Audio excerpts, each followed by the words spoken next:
Seeing my name on the salary reduction list, it only took me 10 minutes to complete my resignation. Before I left, I happened to run into my husband. He said casually, "Cutting your salary by $90,000 is just to appease my little intern. Don't take it seriously." 3 days later, he stormed into the HR department and lost his mind.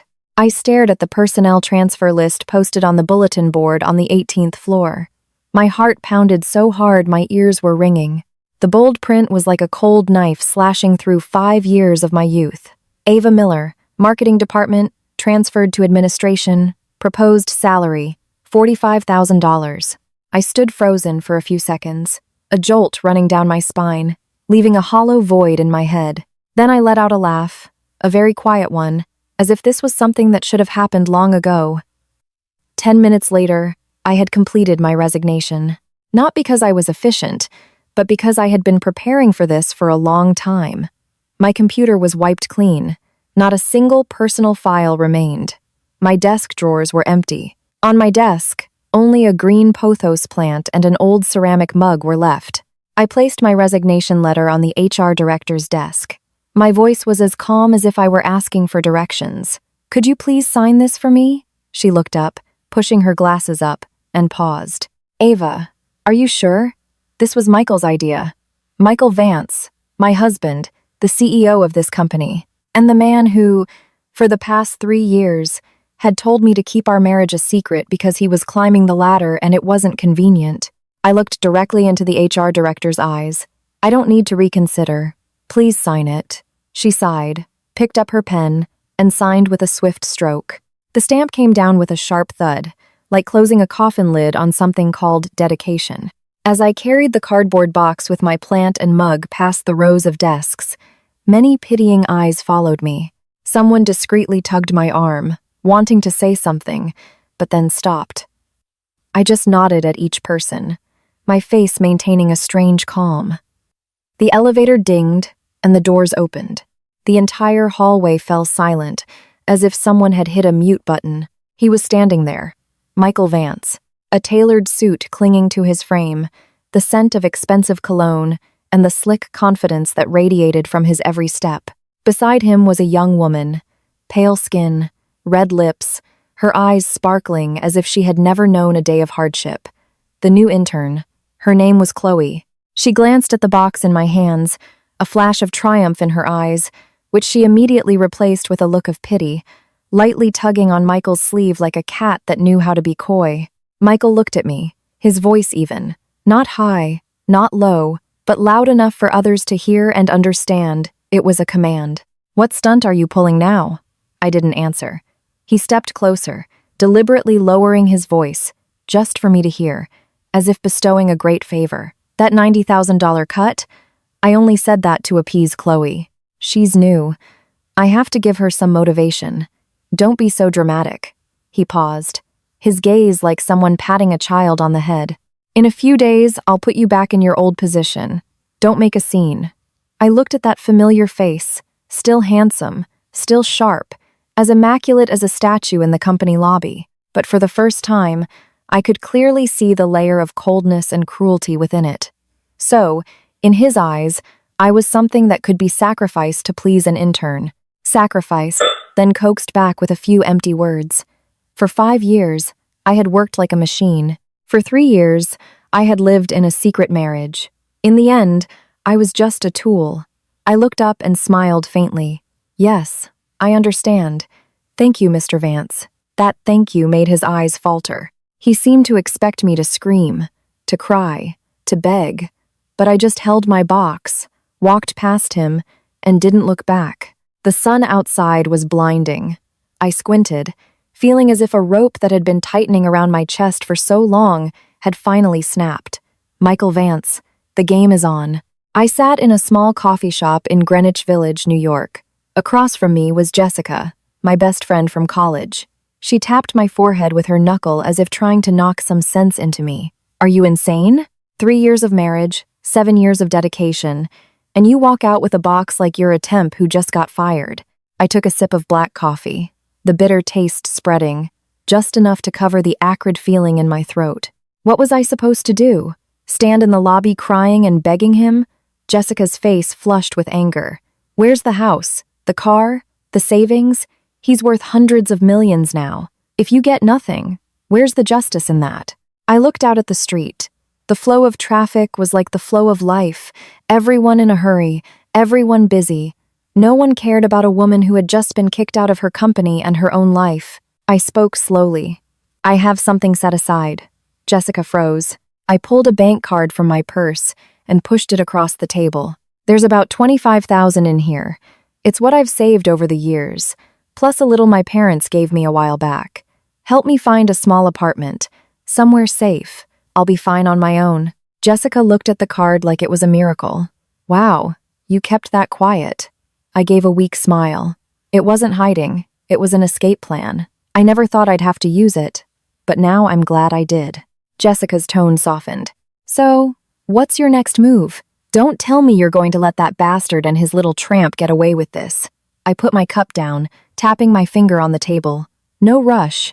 Whatever he owes me, I'll get it all back.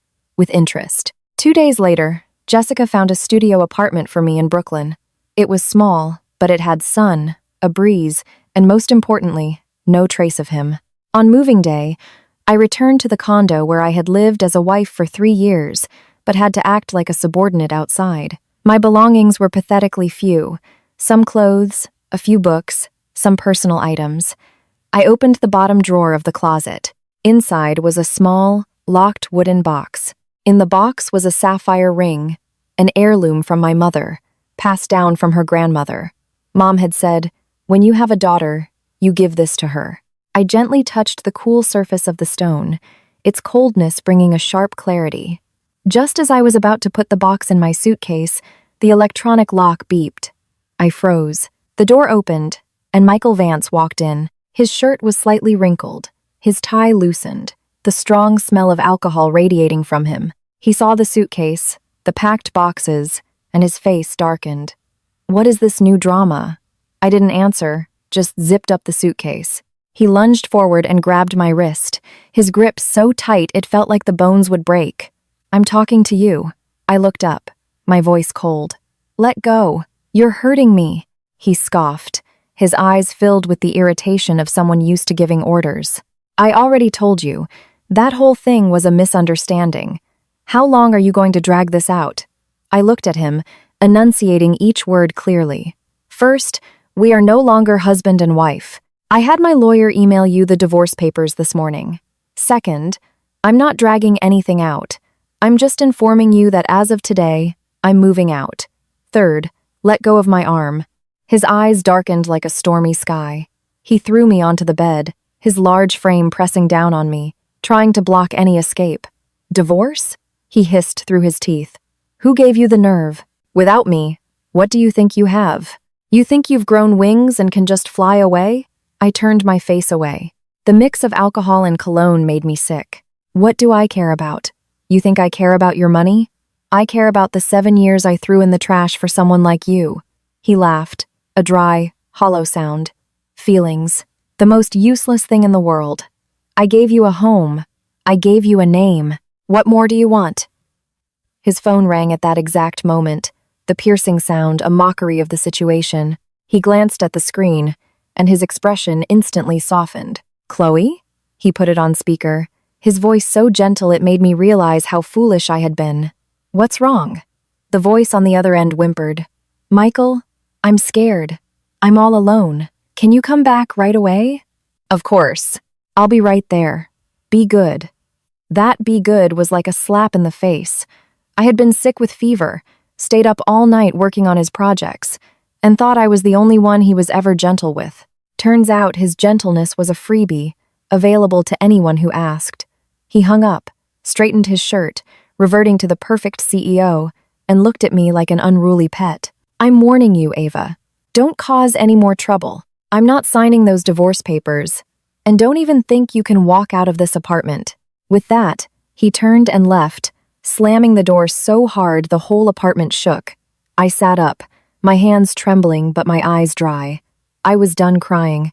Crying wouldn't save anyone, especially not me. I picked up my phone and dialed a number I had saved long ago. "Hello, Miss Harrison. This is Ava Miller. About the divorce. I have more evidence. I need to see you tonight. I left the apartment when the clock showed nearly 10 p.m. New York at night was still noisy.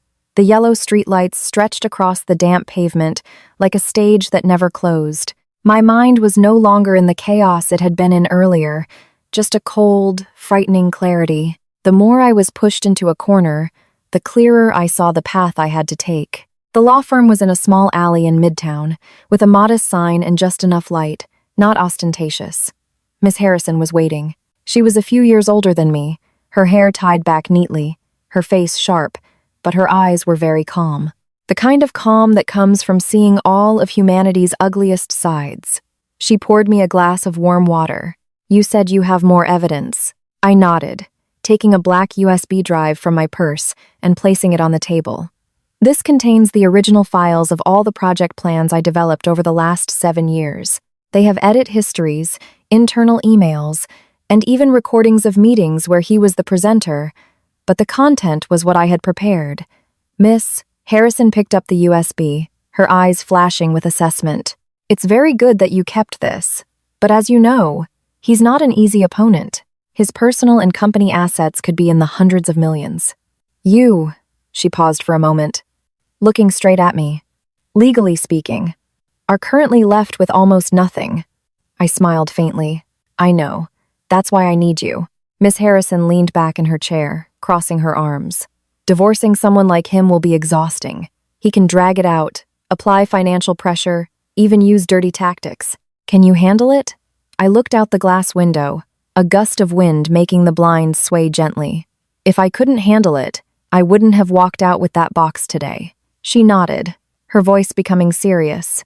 All right, then we'll take it step by step. First, I'll file the official divorce petition with the court and simultaneously request a freeze on a portion of the marital assets, as there are signs of dissipation and coercion. I took a deep breath. He won't just sit back. Correct. Miss Harrison smiled, a smile without a hint of warmth. But the law isn't a game he can play by himself. I left the law firm close to midnight. The streets were quieter, the traffic thinning. I drove to my new apartment, my mind already organizing everything like a project plan. Not a marketing plan, but a survival plan. The next morning, my phone buzzed incessantly. Texts from the bank, from payment apps, from accounts I had once shared with him. Transaction failed. Your card has been temporarily locked. Please contact your nearest branch. I sat on the bed, watching the screen light up and go dark, not surprised at all. He acted fast. So fast it was as if he had been waiting for this day. Jessica called, her voice frantic. Ava, what happened to your card? I just tried to send you money, and it wouldn't go through. It's been frozen. Oh my God, how are you going to live? I stood up and opened the curtains. Bright sunlight flooded the small room, a warmth that didn't match my current situation. I still have cash. Besides, I don't plan on sitting here waiting to die. Jessica was silent for a few seconds. What are you going to do? I'm going to find a job. Jessica nearly choked. Find a job? With your reputation? All he needs is one phone call to block you everywhere. I clenched the phone. Then I'll find a detour. That afternoon, I received a call from an unknown number. Is this Ava Miller? Yes. We're from the legal department of Sterling Enterprises. There are some issues we need you to clarify. I paused. Sterling was a major partner of my old company. What issues? Regarding a leak of project information. We'd like you to arrange a time to come in. My heart pounded. Not from fear, but from anger. What grounds do you have? We have an anonymous tip suggesting you transferred internal data to an outside party. I let out a short, sharp laugh. Fine. I'll be there. After hanging up, I immediately called Miss Harrison. He started. Miss Harrison's voice grew heavy. Stay calm. Go to the meeting, but don't sign anything. Record the entire conversation. That afternoon, I walked into the conference room at Sterling Enterprises with my back straight. 3 men sat across from me, their gazes scrutinizing. They presented some printed emails, some excerpts from documents, but it was all vague, with no direct evidence. I did not leak any information, I said clearly. These documents were all drafted by me during my official employment. If you need, I can prove authorship and creation dates. One of them frowned. Your cooperation is appreciated, but we need time to verify. I was ready to leave Sterling. I knew he hadn't achieved his goal, but he wouldn't stop. As expected, that evening my younger brother called in a panic. Sis, some guys came to my shop. They said I'm involved in a corporate espionage case and they need me to go with them for questioning. I felt the blood freeze in my veins. Stay calm. Don't sign anything. I'm on my way. When I arrived, my brother was huddled in a corner, his face pale. A man in a suit stood there, his voice cold. You must be the sister. You should advise your brother to cooperate. Otherwise, the consequences could be severe. I looked him straight in the eye. Are you operating according to the law or on someone's orders? The tension in the room thickened. The man didn't answer, just smirked. That night, my brother was detained for investigation. I stood outside, my hands shaking, but my mind was incredibly clear. This was no longer a marital dispute. This was war. I took out my phone, scrolled through my contacts for a long time, and stopped at a name I had sworn I would never proactively contact. I hit dial. Hello, this is Ava Miller.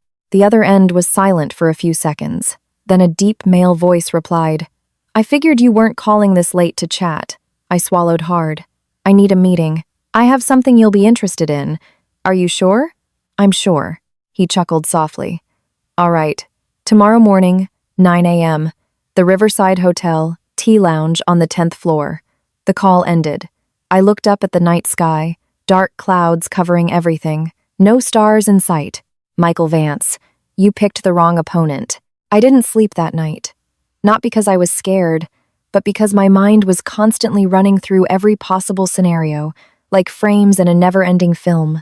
My brother was being held, my reputation was being shredded, and Michael Vance was surely sitting somewhere, swirling a glass of whiskey, waiting to watch me fall. But the more I thought, the clearer one thing became. Once I entered this game, I couldn't afford to back down. Early in the morning, I changed into a simple but professional outfit.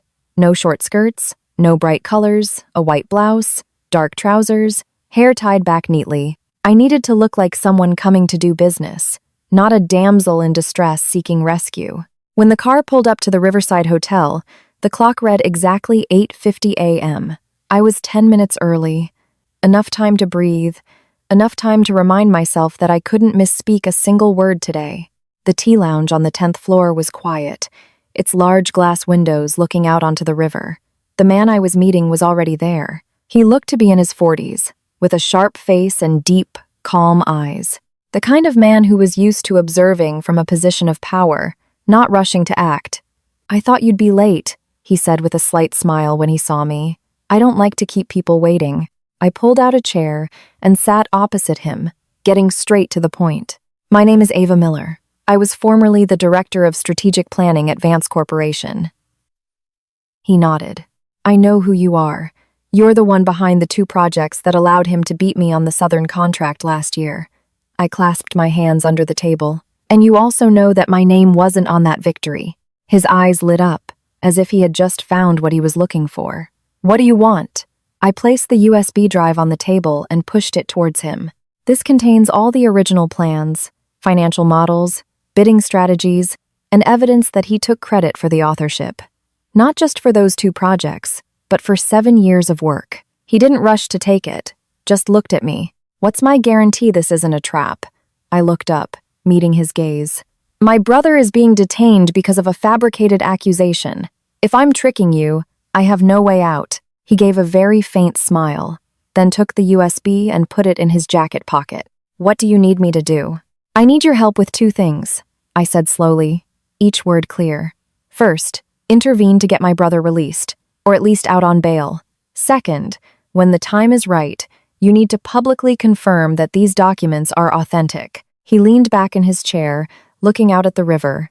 And what's in it for me? You want to beat Vance, I replied instantly. And you need a legitimate reason to strike. He turned back to look at me, a different kind of smile on his face now. You've got guts. If I didn't, I'd already be dead. The meeting ended faster than I expected. When I left the lounge, I was no longer trembling. I knew I had just handed a sharp knife to a very dangerous man, But if I hadn't, that knife would have been plunged into my brother's back. That same afternoon, Miss Harrison called. Your brother has been released on bail. They couldn't find any concrete evidence. I closed my eyes and let out a long breath. Thank you. Don't celebrate yet. This is just the first round. That evening, my phone vibrated. A text from Michael Vance. Are you done playing games?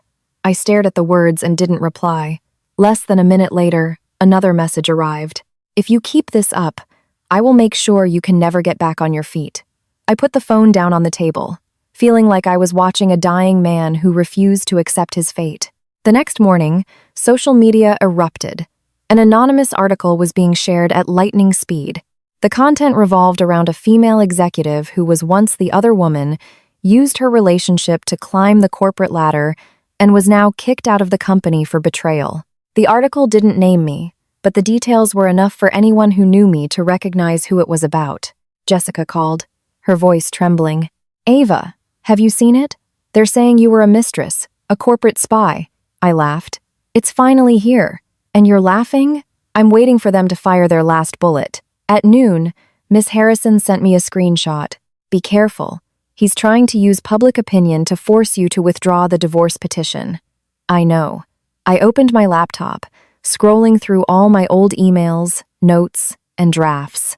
Every line that appeared reminded me of how foolish I'd been to think that just doing good work was enough. In the afternoon, Michael Vance called me directly.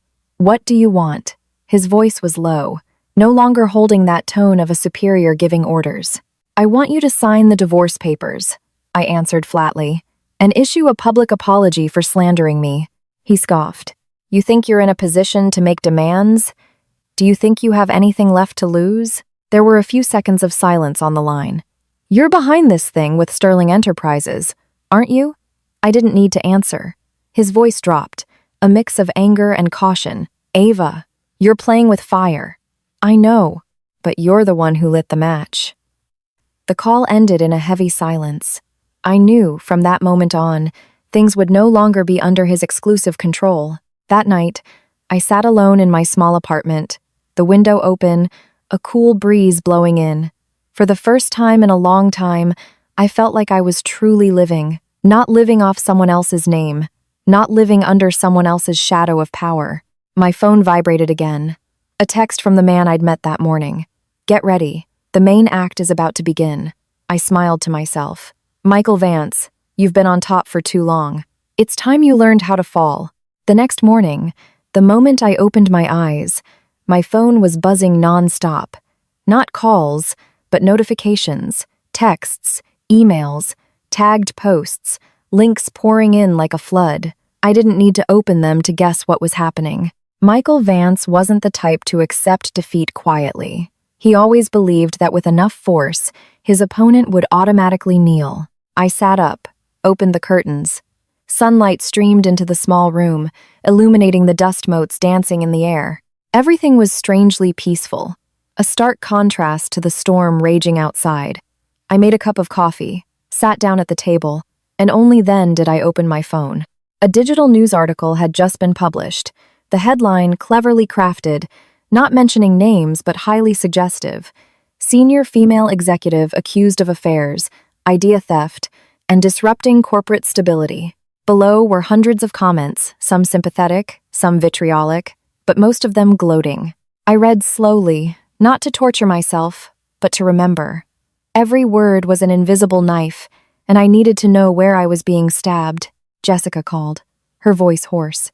Ava, get off the internet. I read it and I'm about to explode. I have to read it. To know how far they're willing to lie. Jessica was silent for a few seconds, then sighed. You really are crazy. Yes. You have to be crazy to survive this. Around 10 a.m., Miss Harrison came to my apartment. She brought a thick stack of papers and placed them on the table. He just filed a countersuit, accusing you of leaking trade secrets and causing serious damage to the company. I smirked. That's his move. Not only that, Miss Harrison opened another file. He's also asking the court to dismiss your divorce petition on the grounds of your moral turpitude. I laughed out loud. Moral turpitude? Yes. Miss Harrison looked at me, her gaze serious. Prepare yourself. From now on, everything he does will have one goal: to break your spirit, force you to withdraw the petition, or accept his terms. I leaned back in my chair, arms crossed. What terms? Miss Harrison took a deep breath. He wants you to sign a private settlement. No dispute over assets, no mention of the past, no public disclosure of anything. In return, he'll give you a sum of money he calls compensation. How much? $200,000. I was silent for a few seconds. For an ordinary person, it was a life-changing amount. For Michael Vance, it was the cost of a single party. I refuse. Miss Harrison looked at me as if she had expected it. I know, but I still have to make it clear. The path you're choosing will be very difficult. I'm used to it. In the afternoon, a luxury car parked in front of my building. Michael Vance stood in the lobby and called me. Come down. We need to talk. I have nothing to say. Ava, don't push me. His voice deepened, carrying that familiar threat. I'm standing in front of your home. I laughed dryly. This is not your home. He was silent for a few seconds, then said slowly, You think you've won?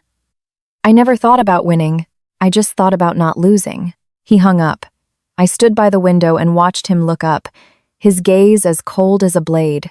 After 3 years of living together, I had never seen him look so much like a stranger. That evening, news broke. Sterling Enterprises unexpectedly announced a temporary suspension of its partnership with Michael Vance's company, citing a need to review the transparency of past projects. The news hit like a bombshell. His company's stock immediately plummeted. My phone rang. It was the man from the hotel. Did you see? I saw. This is just the first step. How is my brother? He's fine. No one will bother him anymore. I closed my eyes, feeling a weight lift. Thank you. Don't thank me yet. His voice deepened. You gave me the knife, and I will use it. But when I strike, the blood will spatter on both of us. I accept that. The call ended. That night, Michael Vance posted a long article on his personal page. For the first time, he spoke about his hidden wife, about betrayal, about the pain of a man who was used. The post went viral, accompanied by countless messages of support. I read to the end, where he wrote, I once thought silence was noble, but some people don't deserve it. I turned off the screen. Jessica texted me, Aren't you going to respond? Not yet. You're just going to let him say that? Let him talk. I put my phone down, opened my laptop, and logged into an old email account I hadn't used in a long time. In it were hundreds of work-related email exchanges, dozens of attachments, project plans with my name in the metadata that no one had ever bothered to check. I started organizing, not rushing, not letting emotion guide me. Each piece of evidence was placed in its right position, for the right time. Around midnight, Miss Harrison texted, Are you ready? Yes. The investors' conference is in 2 days. I know he'll be there. So will I. I looked outside. The dark clouds had dissipated, and a few stars were visible. 3 years ago, I stood backstage, watching Michael Vance walk onto the stage, the spotlight on him, the applause thundering. Today, I would be in a different position. Not behind him, not in the shadows. This time, I would stand directly opposite him, in front of everyone. The play he started, I would be the one to end. The day of the investors' conference arrived sooner than I thought. The New York sky that morning was bright and harsh, the kind of sun that made you sweat the moment you stepped outside. I stood in front of the mirror for a long time, not to fix my appearance, but to look at myself. The woman in the mirror was thinner, her eyes sharper, but the familiar look of resignation was gone. I took a deep breath, put on a blazer, grabbed my bag, and walked out of the apartment. The convention center was by the river, a venue for glamorous events. I had been here countless times, but always walking behind Michael Vance, sitting in the seats reserved for assistants or mid-level managers. Today, I came alone. No employee badge, no title, just a woman attending as a member of the public. The main hall was packed. Investors, press, partners bustled about. The sound of laughter and greetings filled the air. In the midst of that crowd, Michael Vance stood out, as always. He was surrounded, his suit immaculate, his smile confident, shaking hands and making connections. From a distance, no one could guess that just hours before, his company's stock had taken a severe hit. I didn't go near him. I found a seat in the lower section, slightly to the side, a position where I could see the stage clearly but remain unnoticed. Jessica sat next to me, her hand gripping mine tightly. "Are you sure about this?" "I'm sure. What if they throw you out?" "I have an invitation." Jessica swallowed hard. "I mean, what if he makes a scene?" I smiled faintly. "Then I'll have more reason to speak." The conference began. The stage lights came on, theme music played, and the host introduced the agenda. Michael Vance was scheduled to speak during the main session. He walked up, looking as poised as ever, as if the storms outside didn't exist. "Ladies and gentlemen," his deep, clear voice echoed through the hall. "Thank you for your continued trust and investment over the years." I listened to every word. 3 years ago, I had helped him edit that speech down to the last comma. Those numbers, those strategies, had all been in my head. When the Q&A session began, a few investors stood up to ask about the suspended partnership with Sterling and the rumors about internal issues. Michael Vance answered smoothly, blaming misunderstandings and unfair competition. A murmur went through the hall, but no one had directly called him out. I knew it was time. I stood up. Jessica tugged at my sleeve, whispering, "Ava." I gently patted her hand and walked to the aisle. The host was a bit surprised to see me raise my hand. "Yes, ma'am?" The entire hall turned to look. Michael Vance's gaze landed on me. In that instant, the smile on his face froze. I took the microphone, my voice surprisingly steady. "I have a question for CEO Michael Vance." He looked at me, his eyes darkening. "Please, I'd like to ask." I paused, letting the hall fall silent. "In the projects you just presented, particularly the 2 Southern expansion projects from last year, could you elaborate on the team that directly built the plans and financial models?" A few whispers broke out. Michael Vance smiled, his voice still maintaining its composure. "Of course. That was the result of the entire team's effort, led by myself and the relevant departments." I nodded. "Then, can you explain why the entire original project plan, the initial data, and the edit history were all created from a single account under the name Ava Miller?" The hall erupted in a collective gasp. The whispers grew louder. Michael Vance gripped the microphone tightly. "Who are you?" I smiled. "I am Ava Miller." The air seemed to freeze. A few reporters had already raised their cameras. "I was the director of strategic planning at your company." Michael Vance gave a weak laugh. "I'm sorry. This is an investors' conference, not a place to resolve personal conflicts." "I agree," I shot back. "But if that personal conflict directly relates to the transparency of the numbers you just presented, I think the investors have a right to know." I took a slim file from my bag and held it up. "This is a copy of the original files, with verified creation and modification times, and internal email exchanges. I have already sent the complete set to the conference organizers and several relevant agencies before coming here." Michael Vance's face turned visibly pale. "You're making false accusations." "Am I?" I looked straight at him. "If I am, you're welcome to release all the original company data for comparison." He was silent. The representative from Sterling Enterprises stood up. "If I may," he said loudly, "we have reviewed a portion of the documents Miss Miller provided. The results show many overlaps with data our side previously received." The hall exploded. Michael Vance took a step back, his face stripped of its confident mask. I took a deep breath and continued. 3 years ago, I chose to be silent. Not because I was wrong, but because I thought preserving a certain image was the right thing to do. Today, I no longer have a reason to be silent. I gave a slight bow and put the microphone down. No one clapped, but the silence was heavier than any noise. As I turned to leave, Michael Vance called after me, "Ava, you'll regret this." I stopped, turned my head, and my voice was clear. "I only regret trusting you for so long." Outside the conference hall, the sun was still harsh, but I felt like I could finally breathe. My phone vibrated. A text from Miss Harrison. "You did very well. Now prepare. The real storm is just beginning."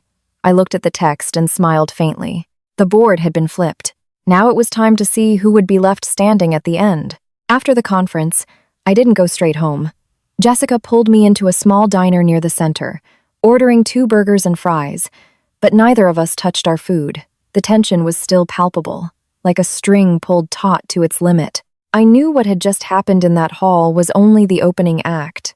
Michael Vance would not let his honor and power be torn apart in public without making someone pay. Jessica looked at me, her voice low. Did you see his face? I thought he was going to charge down and drag you away. I thought so too. Then how did you stay so calm? I gave a faint smile. Because I knew he wouldn't dare. At least not then. Just as I said it, my phone vibrated. A call from an unknown number. Miss Miller? Yes, I'm a reporter from a business journal. We'd like to request an interview regarding the information revealed at the conference. I glanced at Jessica, who widened her eyes. I'm sorry, I said slowly.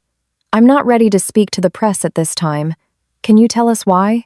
Because this isn't a media story. This is a legal matter. I hung up and placed the phone face down on the table. Jessica let out a sigh of relief. Smart move. It's not about being smart. I just don't want to turn myself into a spectacle. That afternoon, Miss Harrison called me to her office. On her desk was a stack of files even thicker than before. His reaction was faster than I predicted, she said in a heavy tone. He's submitted a petition to the board of directors, requesting an internal investigation, and simultaneously countersuing you for defamation to damage the stock price. I expected that. But there's this.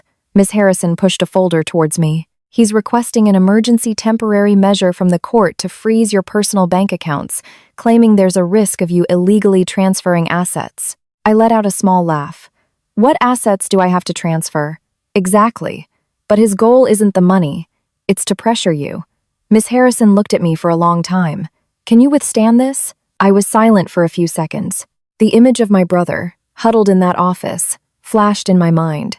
I can, she nodded. Then I need you to sign a few more documents. And from now on, limit your public appearances. Leaving the law firm, I felt like I was walking on a tightrope. One wrong step and I'd fall. But strangely, I wasn't afraid anymore. Perhaps when you've lost so much, there's nothing left to fear. That evening, as I got back to my apartment, my phone rang. It was Michael Vance. Well played, he said, his voice hoarse, devoid of its usual composure.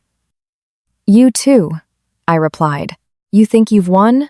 I told you, I'm not thinking about winning or losing. He laughed grimly. Do you have any idea what you've done? The entire board is demanding an explanation. The stock is in a free fall. Are you happy now? Those are the consequences of your actions. I'm giving you one last chance. His voice slowed, each word heavy with threat. Withdraw the divorce petition. Make a public apology. I'll give you $300,000, and we'll call it even. I leaned back, staring at the ceiling. You still think money can solve everything. At least it can solve your problems. I don't need it. A long silence followed. Ava, his voice dropped. Don't forget, I still have cards to play. So do I. I hung up before he could say more. My hand was shaking slightly, but my mind was crystal clear. The next morning, social media was in an uproar again. An old video clip was resurfaced. In it, I was standing next to Michael Vance at a party 3 years ago. The clickbait headline read, "The Hidden Executive, an illicit affair with the CEO." Jessica sent me the link, followed by a string of furious texts she'd received for defending me. See? He wants to drag you through the mud. I watched the clip and turned it off. Let him. Are you crazy? I'm waiting. At noon, the man from the hotel called again. Just as you predicted, he's starting a smear campaign. What are you going to do? This afternoon, Sterling Enterprises will issue a press release. About what?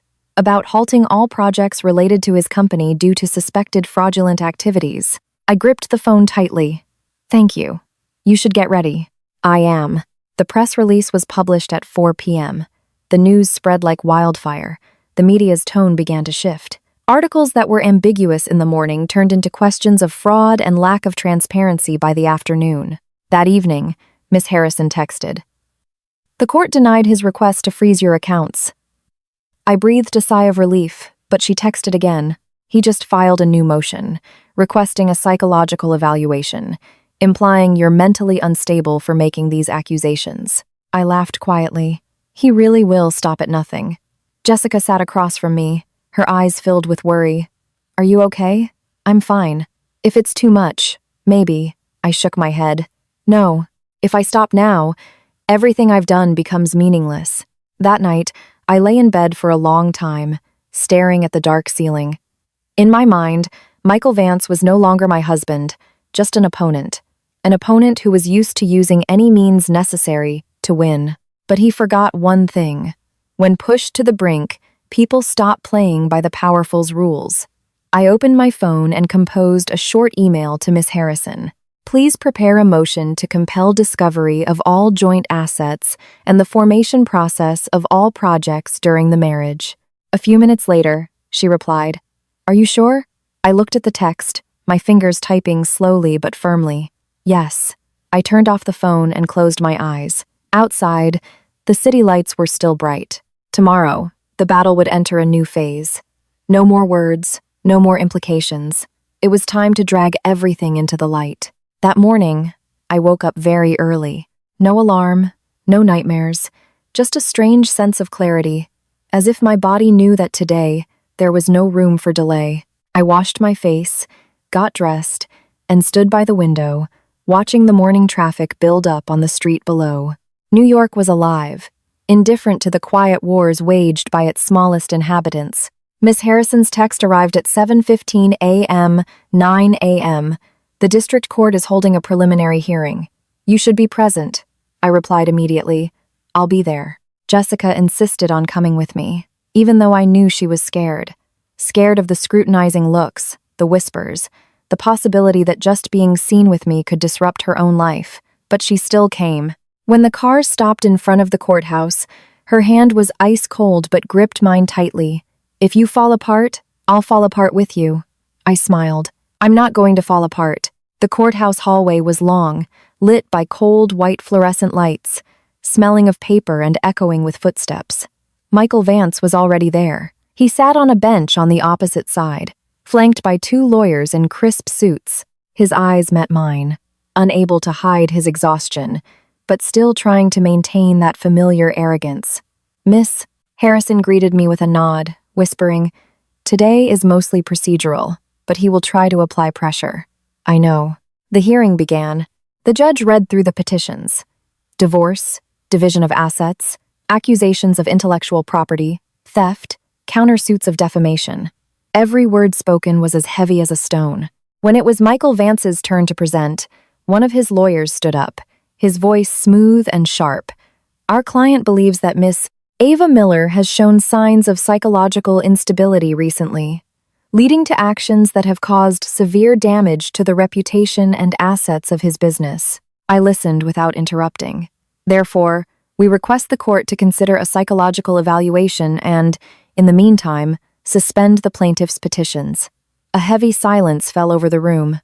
Jessica, beside me, trembled slightly. Miss Harrison stood up. We object, she stated clearly. Raising questions about mental health without any medical basis is an act of defamation. My client is fully lucid, possesses full legal capacity, and the documents submitted have been technically verified. She turned to me and gave a signal. I stood up. In that moment, I could feel dozens of eyes on me. Not pitying eyes, but curious, doubtful, expectant ones. May I speak? My voice came out steady. In 3 years of marriage and 7 years of work, I have never needed to see a psychologist. It was only when I asked for a divorce and demanded what was fair that I was labeled unstable. A few murmurs rippled through the courtroom. I continued, If being lucid means staying silent while someone else takes credit for your work, then yes, I wasn't lucid before, but today, I am more lucid than ever. Michael Vance stared at me. In that instant, I saw something in his eyes, not anger, but fear. The hearing ended after nearly 2 hours. The court ordered both sides to submit more evidence and temporarily denied the request for a psychological evaluation due to lack of grounds. As we walked out into the hallway, Jessica let out a huge sigh, leaning against the wall. Oh my God, I thought my heart was going to leap out of my chest. I didn't, I replied. I feel lighter. Before we could get far, a group of reporters was waiting. Microphones and cameras were pointed at me. Miss Miller, What do you have to say about the accusations of being mentally unstable? Are you the one behind Sterling Enterprises halting their partnership? Jessica tried to pull me away, but I held up a hand to stop her. I said only one thing, looking directly into the cameras. I believe in the legal process. Everything else, I will let the court decide. With that, I turned and walked away. The noise of the press faded behind me, no longer able to touch me. In the afternoon, I received a call from an internal number at my old company. It was a former colleague from my department. Ava, I just wanted to say, what you said at the conference. I checked the old files. It's true. I was silent. A few others in the company are starting to ask questions too. Thank you for telling me. Be careful. Michael is furious. After hanging up, I sat for a long time. It was the first time since this all began that I had heard an admission of truth from someone other than a lawyer or a business rival, from someone who had been inside that system. That evening, the man from the hotel sent me a scanned copy of an internal memo. The content was brief. Michael Vance was temporarily suspended from his executive duties to cooperate with an investigation. I read it over and over, not out of joy, but because I saw something very clearly. Power, when held up to the light, was incredibly fragile. Jessica opened 2 cans of beer and handed one to me. Drink up. If not to celebrate, then at least to breathe. I clinked my can against hers. Thanks. Do you have any regrets? I thought for a moment. Yes. Jessica was startled. I regret not doing this sooner. That night, before I slept, I received an email from Miss Harrison. The other side will propose mediation tomorrow. I typed back quickly. Only on the condition of full asset disclosure and an admission of intellectual property theft, she replied a few minutes later. You're not giving them an inch of breathing room. I looked at the screen and smiled faintly. If I let them breathe, they would strangle me. I put the phone down and closed my eyes. The road ahead was still long, still full of thorns. But this time, I wasn't walking alone in the dark, and Michael Vance was no longer standing on high, looking down. The next morning, the moment I opened my eyes, my phone was buzzing incessantly. Not a single call, but a cascade of texts. College friends, old colleagues, even people I hadn't spoken to in years were suddenly checking in. Some sent a short, hang in there. Others beat around the bush, asking if I was okay. And some feigned concern, unable to hide their curiosity. I read them all, then turned off the screen. Today was not a day for explanations. Miss Harrison had scheduled a meeting for 10 a.m. at her office. When I arrived, she was already there, a meticulously organized stack of files in front of her. Her eyes lit up when she saw me. They've sent the official mediation offer. She pushed a document toward me. Their terms, they agree to the divorce and a 70/30 asset split, but no admission of taking credit for your work. On the media front, both sides remain silent. I let out a soft laugh. They think I need silence to live peacefully. How do you want to respond? I looked straight at her.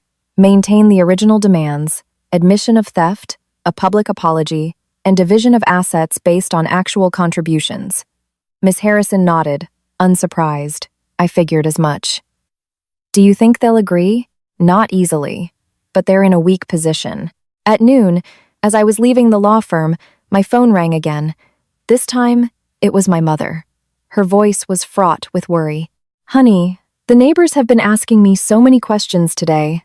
I paused for a beat. What are they saying? They're talking about their son's wife going to court, mixed up in some big business scandal. I closed my eyes. What do you think, Mom? The other end was silent for a few seconds. I'm just worried you're exhausted. That sentence made a lump form in my throat.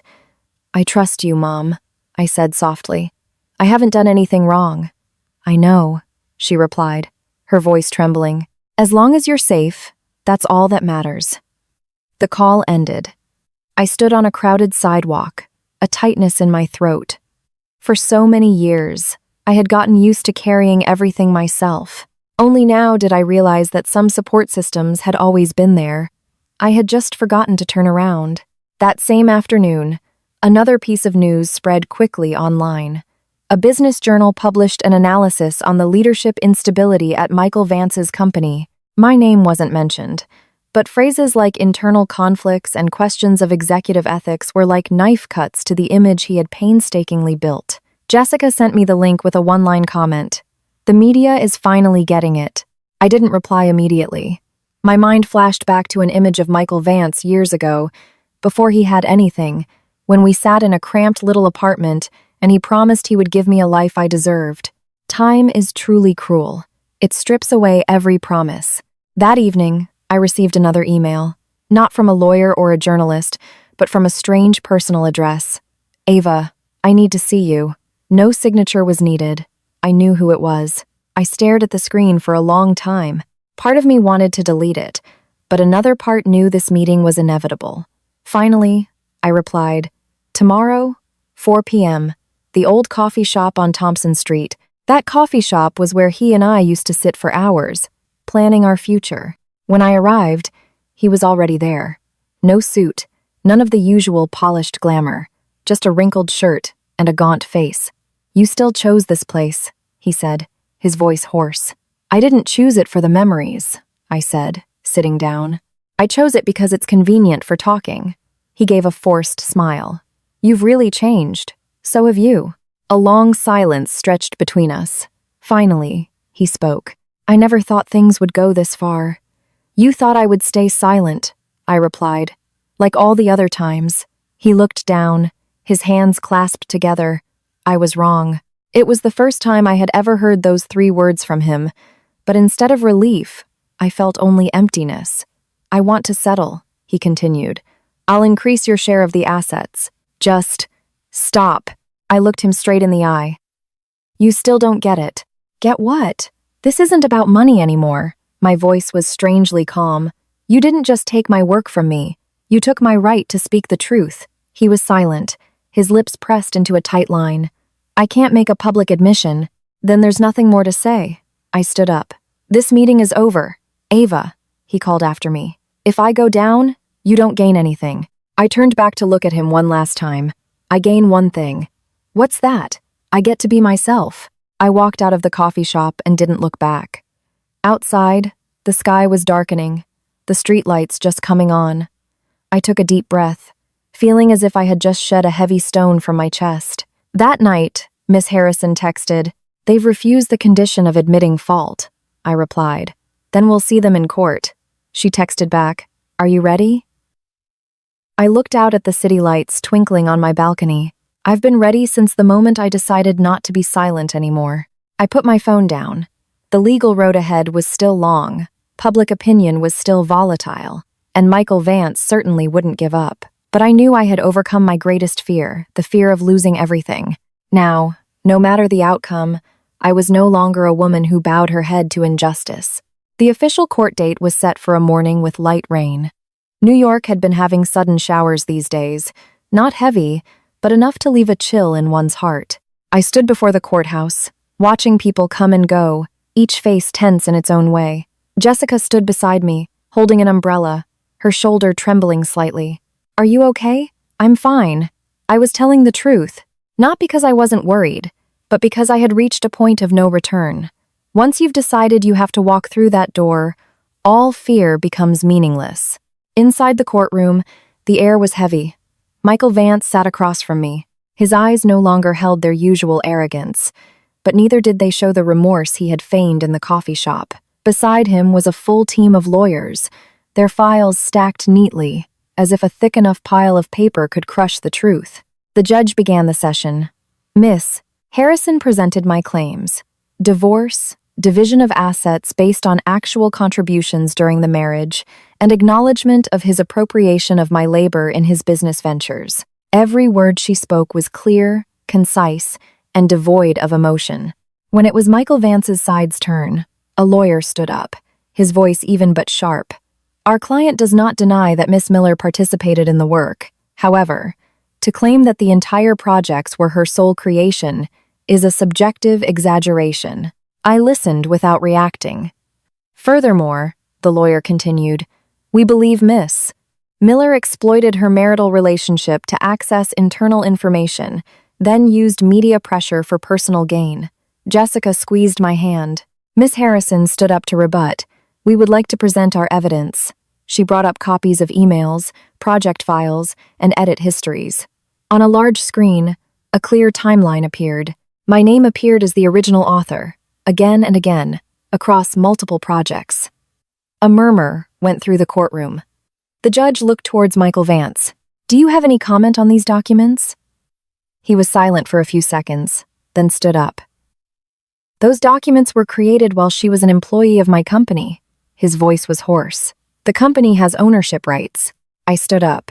"If I may, I do not deny the documents belong to the company," I said, my voice not loud but clear. "But the authorship and the labor are mine. I never signed any agreement transferring those rights to Mr. Michael Vance personally." The judge nodded, taking notes. The session lasted until noon. During the recess, I walked out into the hallway, my limbs aching. Jessica handed me a bottle of water. "You spoke so well." "I just told the truth. I'm just afraid." Jessica hesitated. "I'm not afraid anymore." In the afternoon, the other side made a surprise new offer. Mediate right there in court.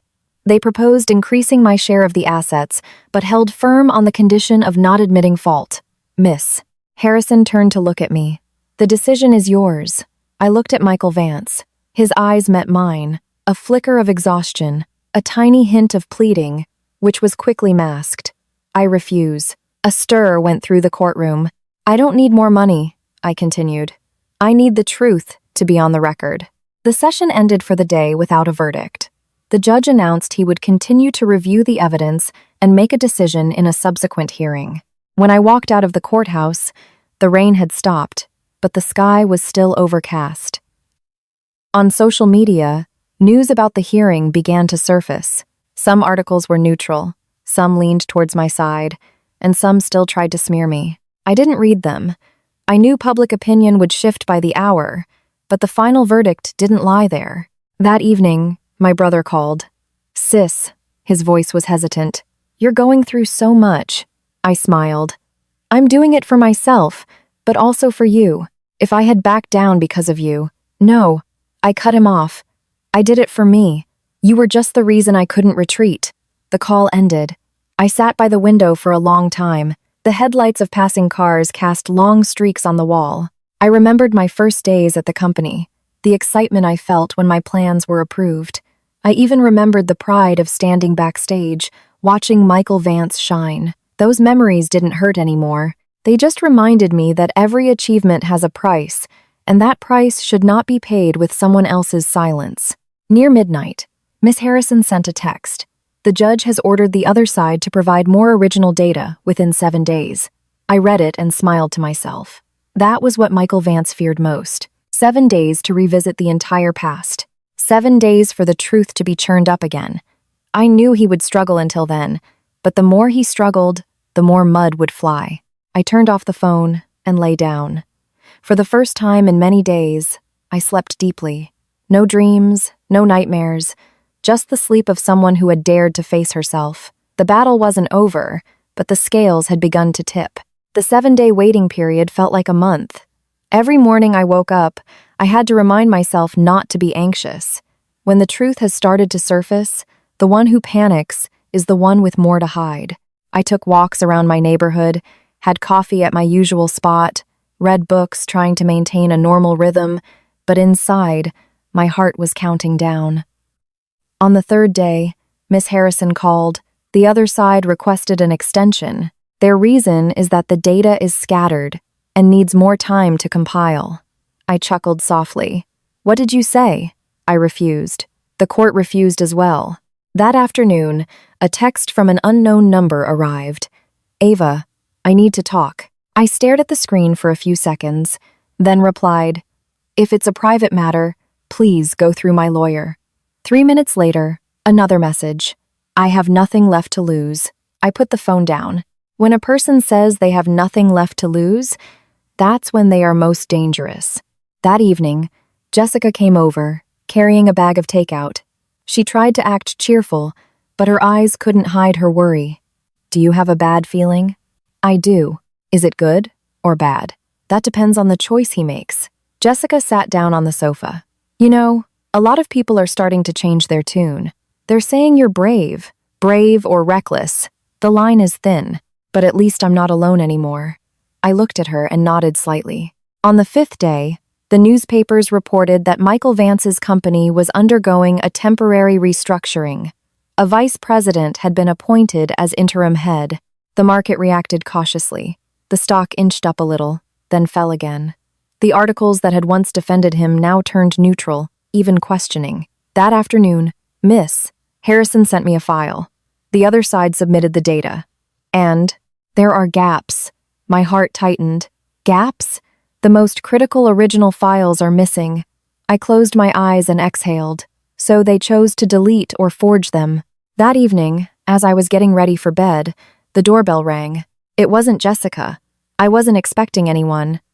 I froze, then walked to the door and looked through the peephole.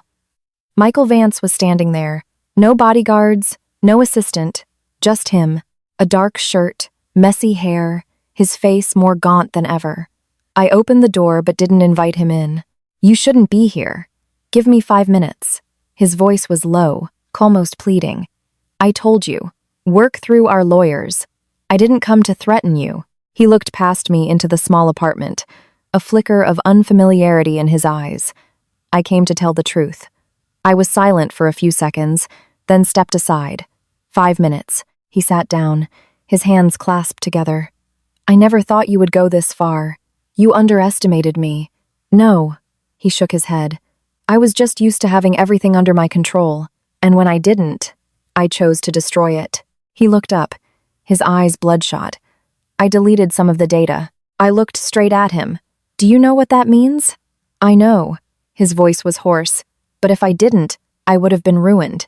"You're going to be ruined anyway," I said calmly. "Because you forgot one thing." "What?" "I have backups." He froze. "Impossible. I've been preparing for a long time."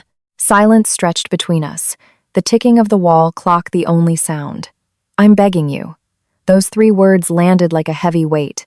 "Make a public admission," I replied. "That's the only way." He bowed his head, his shoulders trembling. "I can't." "Then get out of my apartment." I stood up and opened the door. "Time's up." He stood up slowly. Before he left, he turned back. "You won." I was never playing to win. The door closed. I leaned my back against it, my legs feeling weak. But only for a moment. Then I stood up straight. The next morning, Miss Harrison called early. "The court has scheduled the next hearing. Is there a preliminary finding?" "Yes." She paused for a beat. "They found evidence of intentional data modification and deletion." I closed my eyes. "So it's over." "Not quite." "What else?" "The other side is asking for leniency. They're offering to admit fault at the level of poor management, not an admission of theft." I laughed dryly. "They still don't get it. How do you want to respond?" "Maintain the original demand." In the afternoon, my brother came by. He brought a bag of fruit, set it on the table, and just looked at me for a long time. "You've gotten thinner, but you look more alive." He nodded. "I'm proud of you, sis." That simple sentence made my throat tighten. The night before the hearing, I sat organizing things. Not files, but my own feelings. I knew tomorrow's verdict would be critical. No matter the outcome, I had already crossed the boundary of fear. I turned off the light and lay down. Sleep came slowly this time, but it was deep. Outside, rain pattered against the roof. Tomorrow, the truth would no longer be a choice. The next hearing took place on a bright, sunny morning. The sky was so clear it was hard to believe, as if everything was intentionally being laid bare in the light. I walked into the courtroom with a strange feeling, no longer tense like last time, not anxious. It was the feeling one gets after saying everything that needs to be said and doing everything that needs to be done. The outcome, whatever it might be, could no longer break me. Michael Vance arrived 5 minutes late. When he appeared, a murmur went through the room. Not because he was still a familiar CEO, but because he looked completely different. His shoulders slumped, his eyes were tired, and each step seemed heavier than the last. His legal team was still there, but they lacked their earlier battle-ready demeanor. The judge declared the session open, his voice monotonous but each word carrying weight. First was the report from the Data Forensics Department. On the screen, charts and comparison tables appeared. The gaps in the data submitted by Michael Vance's side were circled in red, cross-referenced with the backups I had provided. Through forensic analysis, the judge said slowly, there is a basis to determine that the data was intentionally modified and deleted, not due to a technical error. The air in the courtroom grew thick. Jessica squeezed my hand, but I felt nothing but an emptiness inside, as if all my emotions had been processed during the long journey to this point. Michael Vance's lawyer stood up, his voice less certain than before. Our client admits to shortcomings in data management, but this does not equate to the appropriation of Miss Ava Miller's personal labor. Miss Harrison immediately countered. We ask the court to consider the pattern of behavior, not just the data deletion, but the use of these materials to sign contracts, gain financial benefits, and build a personal reputation. She turned to Michael Vance. I ask you, sir, during that entire time, did you ever credit Miss Ava Miller's name in any report or meeting with partners? Michael Vance stood up. In that moment, I realized he had aged significantly. No, he answered, his voice hoarse. Because I was the representative of the company. And Miss Ava Miller was what? Miss Harrison pressed. An employee. A few whispers were heard. I would like to speak, I said. The judge nodded. I do not deny that he was the representative, I said evenly. But I want to ask, since when do employees not have the right to be recognized for their work? Since when does one person's silence become a reason for another to take everything? The courtroom was dead silent. I continued, I did not come here to tear anyone down. I just want the truth to be entered into the record, so that if anyone else finds themselves in my position, they will know that silence is not an obligation. Michael Vance bowed his head.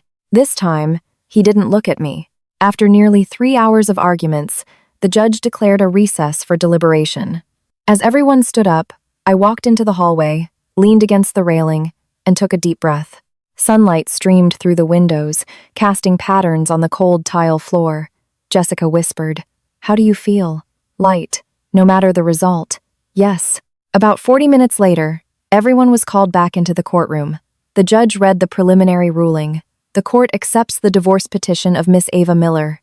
My heart beat a little faster. Regarding joint assets, the court will divide them based on actual contributions during the marriage, according to the law, and will not accept any unsubstantiated private agreements. Jessica let out a sigh of relief. Regarding the act of appropriation of labor, the judge paused for a beat. There is sufficient basis to determine that Mr. Michael Vance used the intellectual labor products of Miss Ava Miller for personal gain without proper attribution to the author. The court orders this finding to be entered into the case record. In that moment, I felt something break inside my chest. Not out of joy, but because the thing I had been fighting for was finally called by its true name. The session ended in an orderly fashion. As people were leaving, Michael Vance remained standing. He looked at me, his expression complex. I never thought you'd go all the way. Neither did I replied, until you forced me to. He gave a slight nod, a belated admission. Outside the courthouse, reporters swarmed again. I said only one sentence. I thank the court for listening to the truth. Then I left. That afternoon, I returned to my apartment and opened the windows to let the breeze in. My brother called, his voice bright. You won, sis! No, I smiled. I just stopped losing. That evening, Miss Harrison sent a final text for the day. We still have some procedures, but the hardest part is over. I replied, Thank you. I sat alone for a long time, watching the city light up. My mind was no longer plagued by nagging questions of right and wrong, of loss. There was only a rare sense of quiet. Some battles, when they end, leave no cheers. Only a person who stands a little taller, who understands themselves a little better. I knew life after the divorce wouldn't be easy, but at least from this day on, every step I took would be my own, not in someone else's shadow. One chapter had closed, and another was opening. After the court case, the city carried on as if a quiet war had never been waged. The next morning, I woke up later than usual. Sunlight streamed through the curtains, not harsh, not hurried, a gentle reminder that a new page had turned. I lay still for a few minutes, listening to the traffic below and the wind on the balcony. It was a sense of peace I hadn't allowed myself to feel in a very long time. My phone buzzed with a text from Miss Harrison. "We're meeting with the asset appraiser today. I'm on my way." I got dressed, quickly made a coffee, and headed out. On the way, I noticed I no longer walked with my head down, not out of pride, but because I no longer had a reason to avoid anyone's gaze. The appraisal office was in an older, but neat, building. The lead appraiser, a middle-aged man, spoke slowly and had an air of fairness. He read out the list of joint assets, the luxury condo in Michael Vance's name, 2 cars, company stock, and several financial investments. Each item was a slice of our 3-year marriage. "The division will be based on contributions and the court's ruling," he said. Miss Harrison turned to me. "Do you have any comments?" "I only want one thing," I replied. "Transparency." The appraiser nodded. "That is our principle as well." The meeting lasted until noon. When I left the building, I was tired but not exhausted. Tired from having to look at the numbers and assets that were once considered shared achievements, now just relics of a prolonged imbalance. In the afternoon, I received a call from a strategy consulting firm. "Ava Miller?" "Yes, you were recommended to us. If you have time, we'd like to discuss a new project." I was silent for a few seconds. "Are you aware of my current situation?" "We are." The voice on the other end was calm. "And we value competence, not the noise around it." The call ended. I stared at the dark screen. A new door had just opened. Not with a bang, but quietly, at just the right time. That night, Jessica came over with a small hot pot, smiling as if a great weight had been lifted from her own shoulders. "Celebrating?" "Not celebrating," I smiled. "Eating to live on." During the meal, Jessica suddenly asked, "If you could go back 3 years, would you have made a different choice?" I thought for a long time. "I don't know. What about now?" "Now, I know better. I would never again trade my silence for anything." Jessica nodded, saying no more. That night, I received an email from Michael Vance. It was just one short line. "I accept the ruling." I read it and didn't reply. Not out of hatred, but because there was nothing left to say. The best answers are sometimes the silence that comes from no longer being bound. The next day, I went to the consulting firm. The office was bright and modern. The director met with me directly.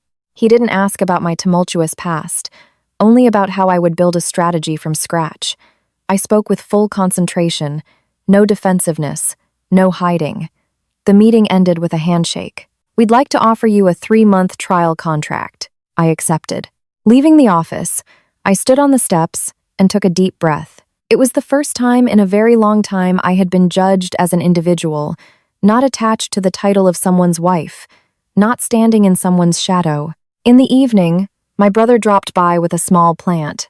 "Your place needs some green." I took it and smiled. "Thanks." He looked around the apartment, then at me. "You're really okay now." "Taking it one day at a time," I replied. "Being okay is a process." Before he left, he added, "If you hadn't stood up back then, I probably would have thought just enduring things was the only way." I watched his back disappear down the hall, a warmth spreading through me. That night, I opened my computer and started rewriting old project plans. Not to dwell on the past, but to reuse my own knowledge in a new way. Each line I typed no longer carried the scent of resentment, only focus and confidence. I knew the journey ahead would have other difficulties, not as dramatic as a court case or as loud as public opinion, but challenging enough to force me to keep growing. Before sleeping, I stood on the balcony looking at the city, no longer feeling lost, just a steady calm, like someone who had just walked through a storm and understood that clear skies were not a given, but a reward for those who don't give up in the tempest. 3 months passed more quickly than I had imagined. The new job pulled me into a rhythm of life completely different from before. No more perfunctory meetings, no more scrutinizing eyes trying to figure out whose side I was on. Every morning, I arrived at the office with an empty notebook and left with pages full of writing. That feeling was real, more real than any title I had ever held. The first project assigned to me was for a family-owned brand struggling to find its way in a fiercely competitive market. They didn't need flowery language. They needed a viable path forward. I spent hours with data, listened to their stories, and untangled one knot at a time. Sometimes I was so tired my eyes burned. But when I saw the plan slowly taking shape, I felt a strange sense of peace. One afternoon, the company director called me into his office. "Ava, you've done excellent work." I smiled. "Thank you. We'd like to sign a permanent contract with you." The words were as light as air, but for me, they were as significant as a milestone. Not because of the money, but because it was the first time, after everything, that I was chosen for my ability, not for my connections, not for being in someone's shadow. That evening, Jessica dragged me out to celebrate. She raised her glass, her face beaming. "Finally, a proper new beginning for you." "Not a beginning," I shook my head. "A continuation, but on my terms." Jessica looked at me for a long time, and then burst out laughing. "I like this you. And before, you always looked like you were about to apologize for something." That comment made me pause. It was true. In the past, I was always afraid of being a bother, of saying too much, of not being good enough. Not anymore. Not because I was more perfect, but because I had accepted my right to exist. One weekend, my mother called me over for dinner. It was a simple meal, but I ate with great appetite. My mother watched me, her gaze gentle. "You're thinner, but your face is brighter." "I'm okay now, Mom." "I know," she nodded. "There are things I couldn't help you with, but I trust you made the right choices." I looked at her wrinkled hands and felt a pang in my heart. Some beliefs, once received, become a lifelong support. On the way home, I received a text from Miss Harrison. "The asset division is complete. Your portion has been transferred." I read it but didn't rush to open my banking app. That money no longer haunted me. It was just the outcome of a long process I had walked through. A week later, I happened to see Michael Vance at a small industry event. It wasn't a major conference, just a product launch for a partner company. He stood in a corner, no longer the center of the crowd. When our eyes met, he gave a slight nod. I nodded back. No hatred, no bitterness. Just two people who had once shared a road and then turned in different directions. Jessica whispered, "How do you feel?" "Normal," I answered truthfully. "He's just a part of my past." That sense of normalcy made me realize I had truly moved on. Not by forgetting, but by no longer letting the past control my present emotions. My work life stabilized. I began giving small talks to recent graduates, not to preach, but to share what I had been through. A young woman asked me, "If I'm good at my job but my boss doesn't recognize it, what should I do?" I looked at her young face, remembering myself 7 years ago. "You have to recognize yourself first. But what if they still take my credit? Then, you have to learn to protect it. Silence isn't always humility." The young woman nodded, her eyes shining. In that moment, I knew I hadn't gone through this story for nothing. At the very least, it could be an example for someone else to stand up sooner than I did. One late evening, I sat alone in my apartment and opened the old wooden box. My mother's sapphire ring lay inside. I put it on, feeling its familiar coolness. I used to think I needed a perfect family, a successful husband, to feel complete. Not anymore. Completeness is when I don't have to bend myself to fit into someone else's life. I opened my computer and began to write my own story. Not to blame, not to complain, but just to record it so that if one day I forgot how strong I had been, I could open it and remember. Outside, the city lit up, the sounds of traffic and conversations drifting up from afar. Life went on, waiting for no one. But this time, I was walking with it, not being dragged behind it. I knew there were still challenges ahead, perhaps not named Michael Vance, not in the shape of a broken marriage, but enough to test me, and I was no longer afraid, because I had learned the most important thing. No one has the right to define my value but me. The rainy season came later than usual that year. The first rains no longer bothered me. Instead, they brought a sense of cleansing. In the morning, standing on the balcony watching the droplets on the railing, I realized I had stopped measuring time by painful milestones. No more the day he betrayed me, the day I went to court, the day of the divorce. Instead, it was the day the project stabilized, the day I signed the new contract, the day Mom smiled more during our call. My work fell into a steady rhythm.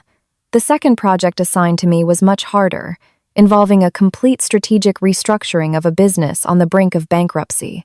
The meetings were long, the debates heated, and the red numbers on the projector screen made many lose heart.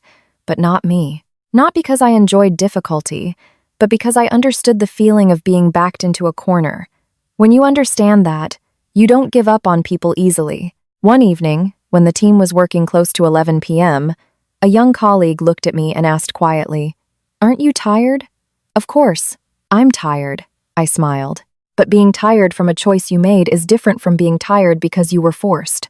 He nodded, his eyes showing a clear understanding. In that moment, I realized I wasn't just working. I was transmitting something small but very real, the right to choose.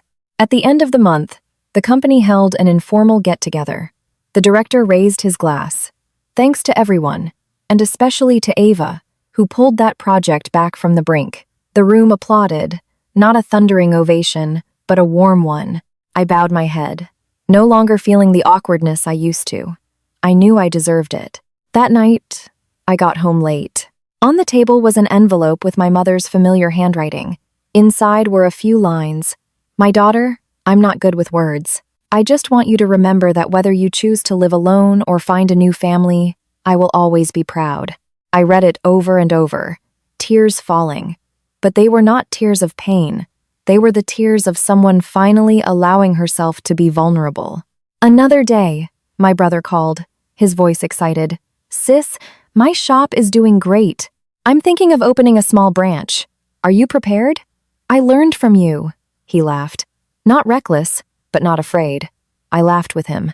Then I have nothing to worry about. Life wasn't always smooth. There were nights when the city was quieter than usual and my heart would feel heavy.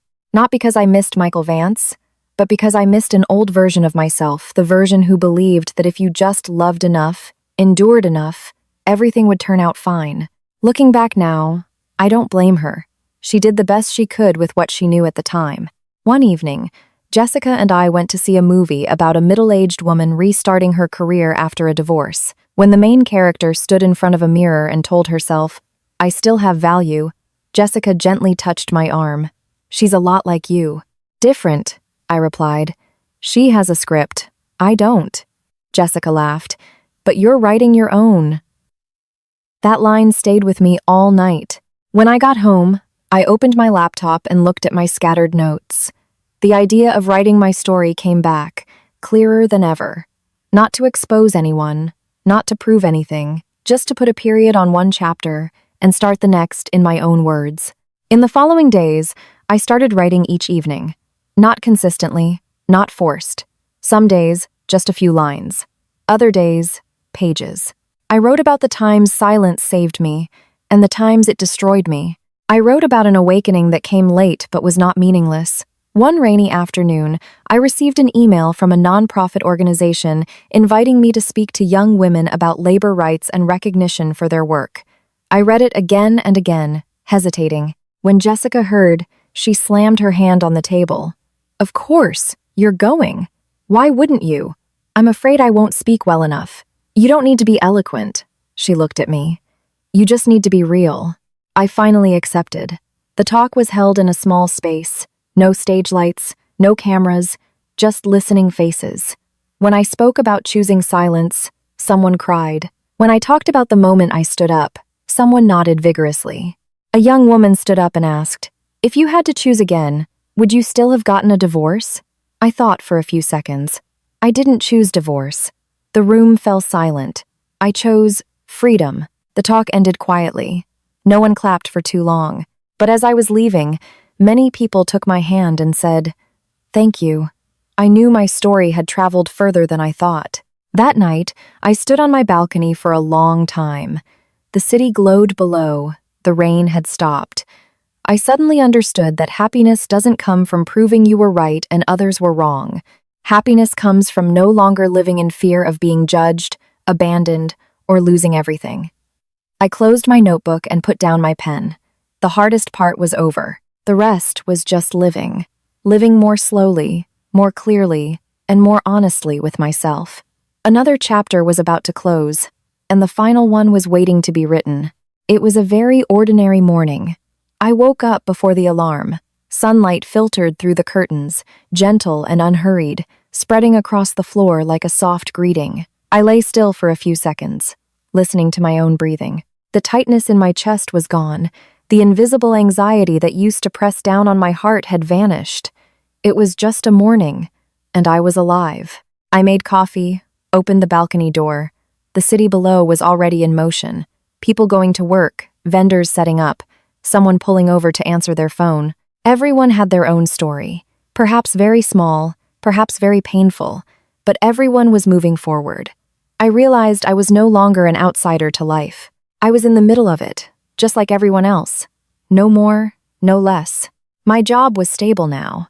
Not the kind of stability born from complacency, but the stability of knowing where I was going. Projects came and went. Some were successful, some required many revisions, but no project ever again demanded I trade my silence for survival. I learned to say no when necessary, to leave a meeting when basic values were no longer respected. One weekend afternoon, I tidied up my apartment. Not because it was messy, but because I wanted to let go of things I no longer needed: old papers, items tied to a different life. I held a box of old mementos, opened it, looked for a long time, then closed it. I didn't throw it away, but I didn't keep it in a prominent place either. Some things don't need to be erased, just put in their proper place in the past. Jessica came over to help. As she folded clothes, she said, "You're really different." "How so?" "You used to live like you were constantly trying to prove something. Not anymore." I thought about it. Maybe because I don't need anyone's approval anymore. Jessica looked at me and smiled. "That sounds enviable."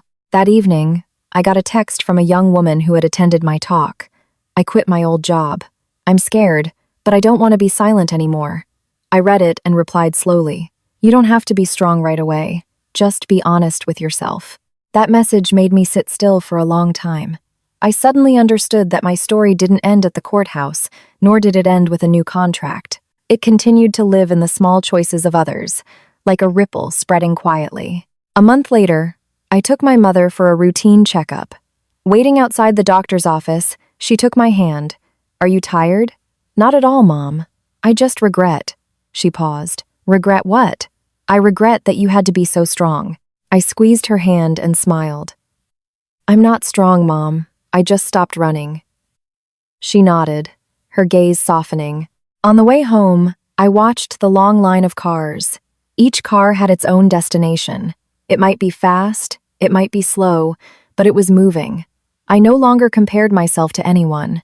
I no longer wondered what my life would be like if I had chosen differently that day, because I knew every choice has its price, and I had finished paying the price for mine. That night, I sat down and opened the manuscript of the story I had been writing. Every part, every paragraph, every emotion was clear.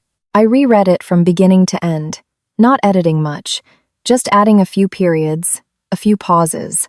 Some stories don't need to be beautified, they just need to be honest. As I typed the final lines, I paused, took a deep breath, and wrote, "The story and characters above are a work of fiction I created. They are not based on a true story. The narration of this story is by an AI voice." After I finished, I sat quietly for a long time, not out of sadness, but out of lightness. The lightness of someone who has finally set down a burden they carried for too long. Before closing my laptop, I asked myself, if someone hears this story, what will they get from it? And I wrote down the answer. Not for anyone else, but as a reminder to myself and to those who might be listening. First, understand that a person's value doesn't come from being chosen, but from daring to choose oneself. Second, silence is not always a noble form of endurance. Some silence only allows evil to grow. Third, money and status cannot compensate for prolonged emotional damage. Only truth and self-respect can heal a person. Fourth, starting over is not a failure. It is a right that everyone deserves, at any age. Fifth, happiness is not a perfect destination, but the feeling of living in accordance with your own values, every single day. I turned off the light and stepped out onto the balcony one last time that night. The breeze was cool, the city quieter than usual, I knew that tomorrow there would still be worries, still be fatigue, still be new challenges. But I was no longer afraid, because I had learned how to live without losing myself. And that was the most beautiful ending to this story.